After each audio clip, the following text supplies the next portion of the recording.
Hi friends, आगे के episodes कैसे लगे?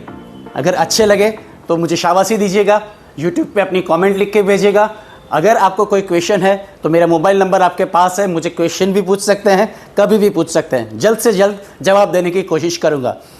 इसी सिलसिले में आगे बढ़ते हुए थोड़ी सी बात करनी है कि हमारे समाज में ये कहा जाता है कि पुरुष जो होता है वो बड़ा होकर अपनी माँ जैसी बीवी खोजने की कोशिश करता है, और जो लड़की होती है वो हमेशा अपने बाप की तरह का एक शौहर चाहती है। ऐसा क्यों?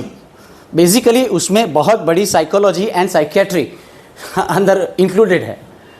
बच्चा जब भी गर्भ से बाहर आता है तब उसको पता नहीं होता है कि वो कौन है, वो पुरुष है या स्त्री है।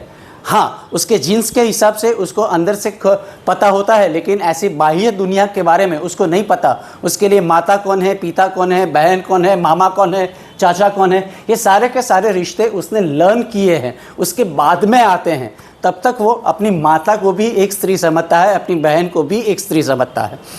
इसी तरह पुरुष अपने पापा को पापा ही नहीं समझता, वो सिर्फ पुरुष समझता है। अपने मामा को, काका को, चाचा को, सभी को वो पुरुष ही समझता है। फिर बाद में उसको जाके ये ज्ञान होता है कि नहीं, ये रिश्तों में ऐसे कहा जाता है और ये रिश्ता ऐसा होता है।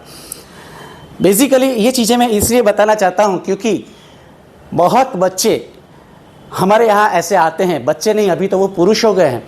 हमें साइकोसेक्सुअल मेडिसिन में प्रैक्टिस करता हूँ मैं, तो ज़्यादातर ऐसे लोग आते हैं कि जिनको लिंग उत्थान में प्रॉब्लम होता है, या तो फिर सेक्सुअल बाबतों में कुछ ना कुछ अड़चनें पैदा होती है, उनको समझ में नहीं आता, या तो फिर वो बहुत एंग्शियस हो जाते हैं। क्योंकि जब भी बच्चा छोटा होता है, बहुत सारे माँ बाप की ऐसी आदत है कि जब बच्चा अपने प्राइवेट पार्ट पे हाथ लगाता है तो उसको चिल्लाते हैं, अरे गंदा, छी, ऐसा नहीं करते, अरे ये चीज़ें नहीं छूते।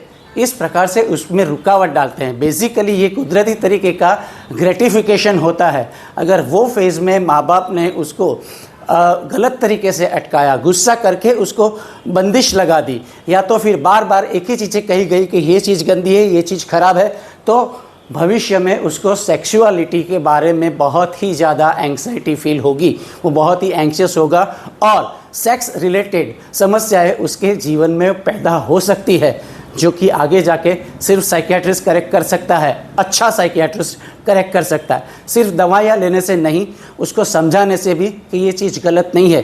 क्योंकि जैसे मैंने बोला, बचपन से लर्न सब कुछ होता है, बचपन से लर्निंग प्रोसेस चालू हो जाती है, और उसमें उसके माता पिता जो उसके प्रथम रोल मॉडल होते हैं वही उसको बोलते हैं कि ये गंदा है, ये अच्छा नहीं है, ऐसा नहीं करना चाहिए। तो आगे जाके क्या समस्या पैदा हो सकती है आप खुद भी सोच सकते हैं। धन्यवाद। डॉक्टर प्रणव बच्चीगर।